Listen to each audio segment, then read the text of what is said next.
event of finding innovation ideas in e-waste management. E-waste management, we are going to have some innovation ideas that we can have in e-waste management. Okay? There are so many innovation ideas that we can get from e-waste management. Basically, what is e-waste? So we all know WEEE. That is waste, electrical, electronic equipments. WEEE, they are called as electronic waste. And what is basically electronic waste? There are so many definitions of electronic waste. How many definitions? As many, like Chinese define differently, Europeans they define differently, Americans they define differently. So basically anything that is not in use but wired but gives some output whenever it is powered, it is called electronic waste. Now, why has the electronic component come into picture? Because as we are taking developments, we need so many gadgets. We are needing so many gadgets. And every day, the increase in gadgets is like there is no limit. We are keeping on increasing the gadgets. So how exactly you all are same way contributing to the e-waste? So anybody who is dealing with electronic simple wire device, maybe electrical to a laptop, all the things we are trying to add up to the waste. So instead of going into the further definition, let us move on. How to go for this? Because there are many issues. When we are having some electronic device, previously we used to reuse the same things again and again. Now we immediately go for a change in the model. We want a change in the model. Why? Because it's become a prestige issue. It is again something where we say that new technology is coming and we have to upgrade our technology. So if my laptop is not working, means there are some applications which are not working. Why? Because unless you update to those applications, your system will not work. Why? Because it is not updated. The speed, in terms of RAM and all those combinations. So all those things have to do. So we are all contributing to the e-waste. So electronic devices, we all know, monitors are there, TVs are there, laptops are there, mobiles, all projectors. You name one application, you have one device. And you have some telecommunication devices, everybody is known to all those things. The basically phones, pagers, calculators, so many audio devices, machines, refrigerators, ACs, conditions, and nicely we can classify in a table. But to list, this is simply a list. We have washing machines also. We have microwave oven also. We have even smartwatches. It is not mentioned here in the list, but there is a smartwatch also in the concept. So what exactly are the recording device? Previously, in those days, like some 15 years, 10 years back, we had DVDs, even CDs. Now students, they don't know what is a CD, DVD. CDs they know, but still there are some laptops which don't even carry the CD drives. Now they are directly having it up on the cloud and also there is no need of. So just these things are there. So that is in regards to remove the possibilities of getting the e-waste. See, CD drive that is removed, that part is removed from the electronics. So we are trying to just check out how we can reduce even the e-waste. So CD drive removed means CDs are not there. So that whole system is now stopped. So CD drive has taken one thing, a back step, so that less waste is developed. Then you have so many electronic components, devices, semiconductor devices, chips are there, PCBs are there. If we are having old electronic gadgets, old radio receiver, old TVs, monitors, picture tubes and all, CROs, old PCs, big size PCs. So what do? There are so many picture tubes inside. What is the problem with the picture tube? It is very hazardous. Why? Because one thing, there is a pressure inside, that is a different, but there is lead on the neck, there is mercury on the screen side. So all these things, if they are disposed as it is, it become very hazardous. So that was from this electronic component. So why do we need this e-waste now? It is not you and me who is using. It is not you and me who is using. Who is using? Every person who is born by age of 1 or 2 or 3 has started to use electronics. So there is a revolution of industrial concept. So with this industrial revolution, what is happening? More number of gadgets are coming as per the need. More number of gadgets again are coming, and the cycle is like unlimitedly. It is growing. So because of these advancements and all, we are contributing to how much? These are the old statistics actually. It's 100, 1,200 tons of electronic scraps that is there coming, and we have to take care. Now, production of e-waste is on the mass basis in many developed countries. Okay, developed countries. Now, developed and developing countries. Actually, there is a developing country we should have had. There is the waste eco-friendly? Is the waste eco-friendly? E-waste? No. The e-waste is not eco-friendly. That means they are not biodegradable. They themselves, if you put some e-waste on the ground, or you incinerate, or you bury it, it is not going to degrade on its own. We have to do the process because everything there is plastic, there is glass, there is hardened glass and plastic and all. So these things they are not going to be degradable. They have to be. We can't manage naturally. We have to do it some process. So we have to look out for proper management. So we have also heard about so many places in Africa where in the last video, there are so many waste occurring along the river side is also dangerous because once it enters the river, that means the water, it is there with the water animal. We have the aquatic, we have the aquatic life contaminated with the poisons, lead and mercury. Aquatic means fish, crabs, and those who eat these organisms, they also get infected. And the same water is used for irrigation. So even that creates a problem. So these are some pictures of these elements. Composition of e-waste. We are having, as I've said, non-ferrous metal, ferrous metals, glass, plastic, others and all. So this is something, it was in the past. Still, some things have been reduced. This is the statistic shown in the table form. Here it has been reduced. You can see the changes that has been done. So plastic is becoming more. Previously iron was more.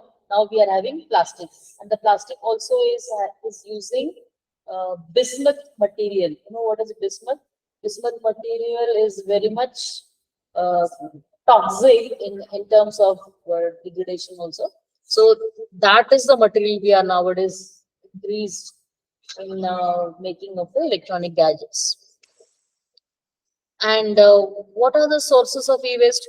Basically, they are PCBs. There are panels. Already I've told. And how do they do the effect on the health? Directly, there is a damage in the nervous system, blood system, kidneys.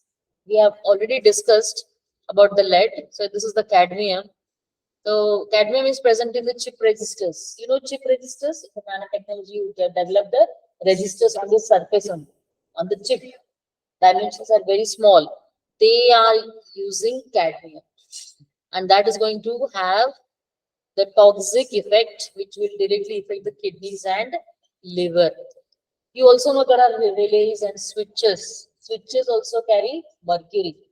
And with those things, and even PCBs, and whichever is the monitors, even though those have the mercury. So they directly go for damage of the brain, respiratory, skin disorders, neural damage and all. The front panels of CRTs, already we have talked about it, even there is mercury, but barium is basically more, it damage. Well, what does this barium do is muscle weakening it happens, damage to the livers and skin. Cabling and computer housing, all the assembly arrangements, what they do, they try to include the plastics. They all are having plastics, and when you burn the plastic, you get fumes, the gases, toxic gases are coming, and it obviously, when it is in gas, it interfaces with all those immunity system, and then tries to change the hormonal balance in the body. Motherboards is made up of beryllium. Motherboard is made up of the beryllium and directly causes the lung cancer, and skin diseases also are occurring because of this. Just checking out over the years of 2005 to 2025, 25 is the estimated one. We don't know what happens on 25. So just see that multiply by 3, 4, 10,000. The values are coming as 10,000. Just see now, India is the 5th biggest producer of e-waste in the world. Okay, as we have seen in the whole statistics, we are trying to, like, from 2014, it has grown very fast. So this is in metric tons. This is the e-waste growth in our country. Highest per capita, Delhi, and then the lowest is Bihar. Bihar gives lowest e-waste and highest is obtained from Delhi. Now here the NCR and all is not considered, but just talk about it. How does the industry manage then? How would they manage? What should they manage? They should have their policies, inventory policies, like what? Buyback policies. They should have buyback policies. Then their production process modification. They should modify, like the CD drive is now obsolete from the laptop. CD drive is not there. So they have modified. Then the volume reduction. Previously the laptops were of big size. Now the laptops have reduced the size.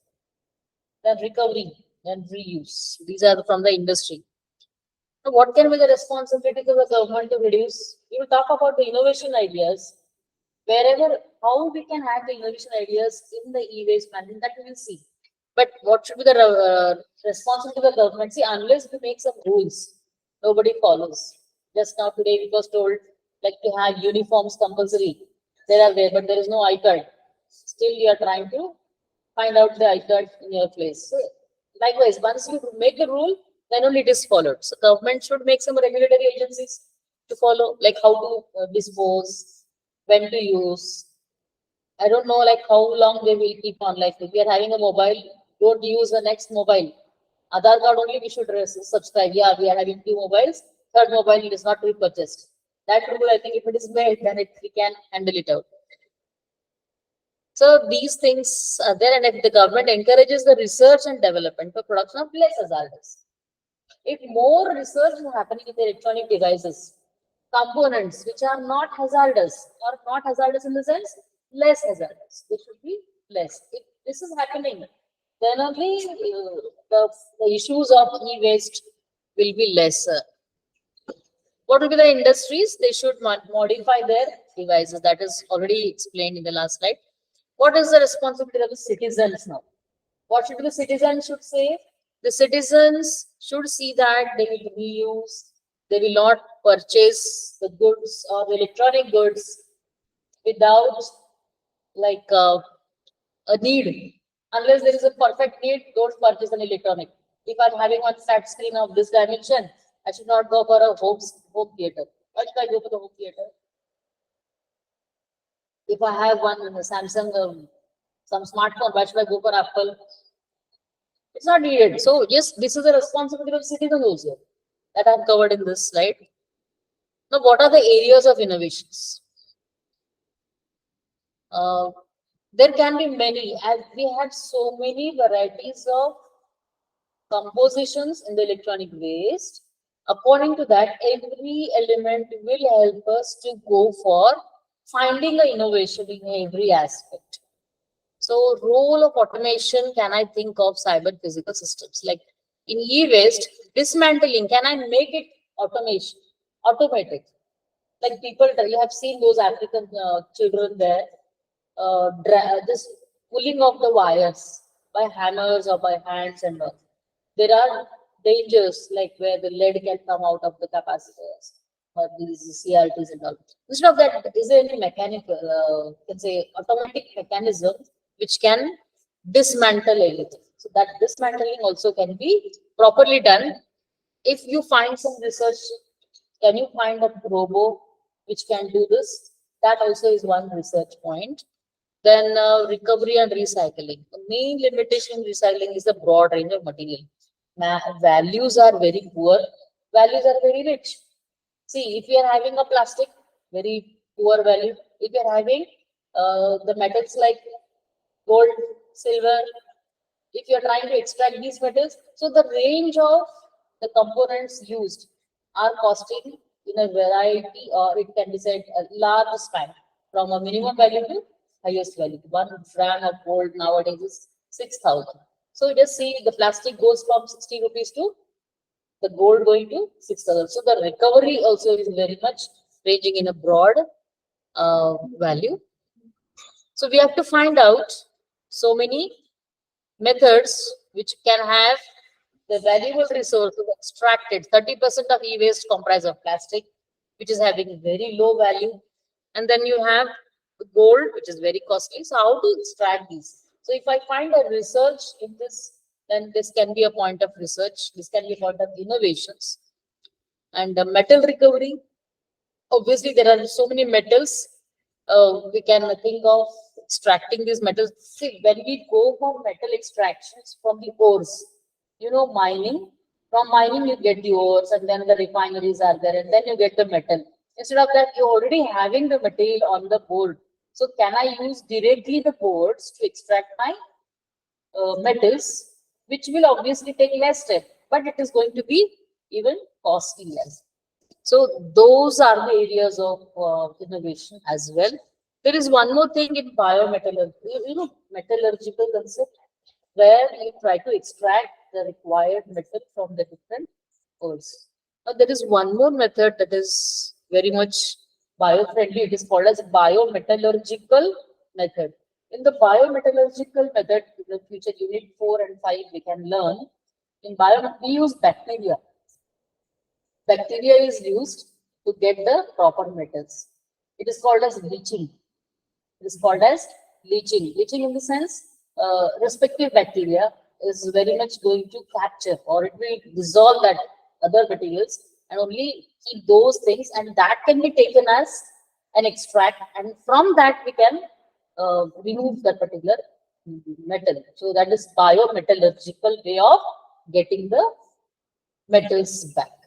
So this is a really a very wonderful one where it is eco-friendly as well and not at all hazardous. So this is one area where we can go for exploring. So microbial, it is described in detail here. Plastic recycling, we know we can find out polybrominated biphenyls and all those complicated procedures are there, but there are some chemical ways of getting some innovative ideas in this. So currently we have, there are technologies which are using this plastic recycling, maybe primary recycling where it is directly mechanically taken, and similar products together like tubes together, like plastic tubes and wires they collect together. And then secondary are like polymer into a properties lower than the original product. So tertiary is nothing but to recover the chemical components from the plastic. So from that we can find the chemical as well. And then plastic can be converted to energy as the last, that is the final recycling method. So it is in detail explained here. And there is one more way where you can explore is a glass recycling. Recycling methods from the e-waste can be divided into glass to lead recycling, because there is a lead part in the glass, and then glass to glass recycling. The first process recovered the glass from the lead smelters. Smelters are very high temperature elements where it can be separated. The lead contained in CRT, as we all know CRT, the necks and all are having the lead inside this glass. So the amount of the lead in that is 0.5 to 5 kg of lead, which is used in screen protector from X-ray exposures. So which used as, and then the benefit of this process is high throughput. That means we can have good results, but it may reduce the value of high quality glass. The latter method used to collect glass as raw material to produce a new cathode ray tubes. So we can make new CRTs out of it.